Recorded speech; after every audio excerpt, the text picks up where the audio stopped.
Hi hello welcome back to my channel. ഇന്നൊരു നാടൻ മീൻകറി ഉണ്ടാക്കിയാലോ. ഇൻഗ്രീഡിയൻസ് ഒന്നും ആദ്യമേ പറയുന്നില്ല കേട്ടോ, നമുക്ക് ഓരോന്നോരോന്നായി വഴിയേ നോക്കാം. ആദ്യം ഒരു ചട്ടി അടുപ്പിൽ വെച്ച് നമുക്ക് നല്ല വെളിച്ചെണ്ണ ഒഴിച്ചു കൊടുക്കാം. വെളിച്ചെണ്ണ ഒന്ന് ചൂടായി വരുമ്പോഴത്തേക്ക് നമുക്കൊരു 1/2 ടീസ്പൂൺ ഉലുവ ഇട്ട് കൊടുക്കാം. ഉലുവ ഒന്ന് നന്നായിട്ട് പൊട്ടി വന്നതിന് ശേഷം അരിഞ്ഞ് വെച്ചിരിക്കുന്ന കുറച്ച് സാധനങ്ങളുണ്ട്, അതൊക്കെ നമുക്ക് ഓരോന്നായിട്ട് ഇട്ട് കൊടുക്കാം. ആദ്യം സവോള ഇട്ട് കൊടുക്കാം. സവോള ചെറുതായിട്ടൊന്ന് വഴണ്ട് വന്നതിന് ശേഷം നമുക്ക് എടുത്ത് വെച്ചിരുന്ന ഇഞ്ചി വെളുത്തുള്ളി പേസ്റ്റ് ഇട്ട് കൊടുക്കാം. ഈ സവോളയും ഇഞ്ചിയൊക്കെ ഒന്ന് വഴണ്ട് വന്നോട്ടെ. ആ സമയം കൊണ്ട് നമുക്ക് എടുത്ത് വെച്ചിരുന്ന തക്കാളി ഒന്ന് മിക്സിയുടെ ഗ്രൈൻഡറിലോ ജാറിലിട്ട് നമുക്കൊന്ന് പേസ്റ്റ് രൂപത്തിലാക്കി എടുക്കാം. സവോളയുടെയും ഇഞ്ചി വെളുത്തുള്ളി പേസ്റ്റ് ഒന്ന് വഴണ്ട് വന്നതിന് ശേഷം നമുക്കൊന്നോ 2 തണ്ട് കറിവേപ്പില ഇട്ട് കൊടുക്കാം. അതും ഇട്ടൊന്ന് നന്നായിട്ട് ഇളക്കിയതിന് ശേഷം കട്ട് ചെയ്ത് വെച്ചിരുന്ന ഒരു 3 പച്ചമുളക്, 4 പച്ചമുളക് ഇട്ട് കൊടുക്കാം. അതൊന്ന് വഴണ്ട് വന്നോട്ടെ. അപ്പോഴത്തേക്കും നമുക്ക് കുറച്ച് പുളി എടുത്ത് വയ്ക്കാം. ഒരു നെല്ലിക്ക വലുപ്പത്തിനുള്ളൊരു വാളംപുളി ആണ് എടുത്തേക്കുന്നത്. അതിൽ കുറച്ച് വെള്ളം ഒഴിച്ച് പുളി പിഴിഞ്ഞ് വയ്ക്കാം. തക്കാളി പേസ്റ്റ് ഇതാ റെഡി ആയിട്ടുണ്ട്. ഇനി നമുക്ക് ഈ തക്കാളിയുടെ പേസ്റ്റ് നമ്മൾ ചട്ടിയിലോട്ട് തക്കാളി പേസ്റ്റും കൂടെ കിടന്ന് നന്നായിട്ടൊന്ന് വഴണ്ട് വന്നതിന് ശേഷം നേരത്തെ നമ്മൾ പിഴിഞ്ഞ് വെച്ചിരുന്ന പുളിവെള്ളം കൂടി ഒഴിച്ചു കൊടുക്കാം. പുളിവെള്ളം കൂടി ഒഴിച്ച് നന്നായിട്ടൊന്ന് യോജിപ്പിച്ച് ഒന്ന് ഇളക്കി കൊടുക്കാം. എല്ലാത്തിൻ്റെയും പച്ച മണമൊക്കെ ഒന്ന് മാറുന്നത് വരേക്കും ഇളക്കി കൊടുക്കാം.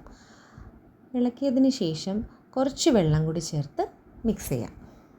ഇനി നമുക്ക് കുറച്ച് പൊടികൾ ചേർത്ത് കൊടുക്കാം. 2 ടീസ്പൂൺ മല്ലിപ്പൊടി, 1 teaspoon Kashmiri chilli powder, 1 teaspoon സാദാ മുളക് പൊടി, 1/2 ടീസ്പൂൺ മഞ്ഞൾപ്പൊടി. ഇത് ഇത്രയും ഒന്ന് നന്നായിട്ട് വറുത്തതിന് ശേഷം നമുക്ക് ഈ ചട്ടിയിലോട്ടിട്ട് നന്നായിട്ടൊന്ന് യോജിപ്പിച്ചെടുക്കാം.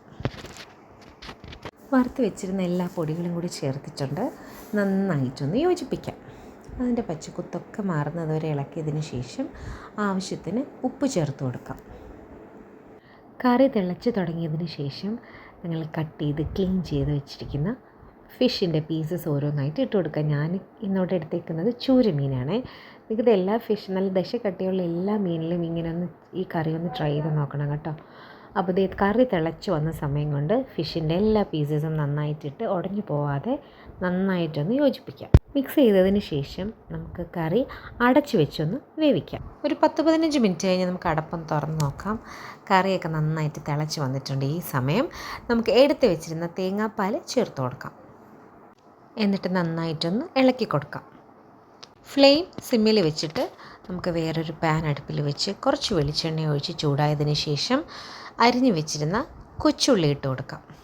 കൊച്ചുള്ളി ഒന്ന് വഴണ്ട് വരുമ്പോഴത്തേക്കും ഞാൻ എടുത്ത് വെച്ചിരുന്ന ഒരു 3 വറ്റൽമുളക് ഇട്ട് കൊടുത്തിട്ടുണ്ട്. അതും ഒന്ന് നന്നായി ഫ്രൈ ആയി വരട്ടെ. അതിനോടൊപ്പം എടുത്ത ഒരു 2 തണ്ട് കറിവേപ്പിലയും കൂടി ഇട്ട് നന്നായിട്ട് യോജിപ്പിക്കാം.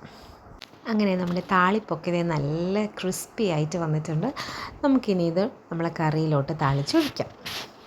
ചൂടോടുകൂടി തന്നെ കറിയിലേക്ക് ഒഴിക്കാം. തേങ്ങാപ്പാൽ ഇങ്ങനെ കിടന്ന് തിളയ്ക്കുന്ന മീൻ കറിയിലേക്ക് നല്ല പച്ച വെളിച്ചെണ്ണയിൽ താളിച്ചൊഴിച്ച് ഈ താളിപ്പുണ്ടല്ലോ, അതിൻ്റെ മണം കൂടി ആകുമ്പോൾ സൂപ്പർ മണം കേട്ടോ. അപ്പോൾ ഈ മീൻ കറി എല്ലാവരും ഒന്ന് വീട്ടിൽ ട്രൈ ചെയ്ത് നോക്കണേ. തിളയ്ക്കുമ്പോഴത്തേക്കും നമുക്കിതൊന്ന് അടച്ചു വെച്ച് കൊടുക്കാം. ഒരു 2 മിനിറ്റ് കഴിഞ്ഞ് നമുക്ക് അടുപ്പ് ഓഫ് ചെയ്യാം. എന്നിട്ടേ ചോറ് ഞാനൊരു പാത്രത്തിലിട്ടിട്ടുണ്ട്. അതിലേക്ക് നമുക്ക് നമ്മളെ സ്പെഷ്യൽ മീൻ കറി സെർവ് ചെയ്യാം. എന്നിട്ട് ഊണ് കഴിക്കാം. ഇതുപോലെ എല്ലാവരും ഒന്ന് വീട്ടിൽ ട്രൈ ചെയ്ത് നോക്കിയിട്ട് ഫീഡ്ബാക്ക് അറിയിക്കണം. ലൈക്ക് ചെയ്യണം, കമൻറ്റ് ചെയ്യണം, സബ്സ്ക്രൈബ് ചെയ്ത് സപ്പോർട്ട് ചെയ്യുക. ഓക്കെ, നെക്സ്റ്റ് വീഡിയോ നിങ്ങൾക്ക് നോട്ടിഫിക്കേഷനായിട്ട് കിട്ടാൻ വേണ്ടിയിട്ട് അടുത്തുള്ള ബെൽ ബട്ടൺ കൂടി ക്ലിക്ക് ചെയ്യുക. Okay, thank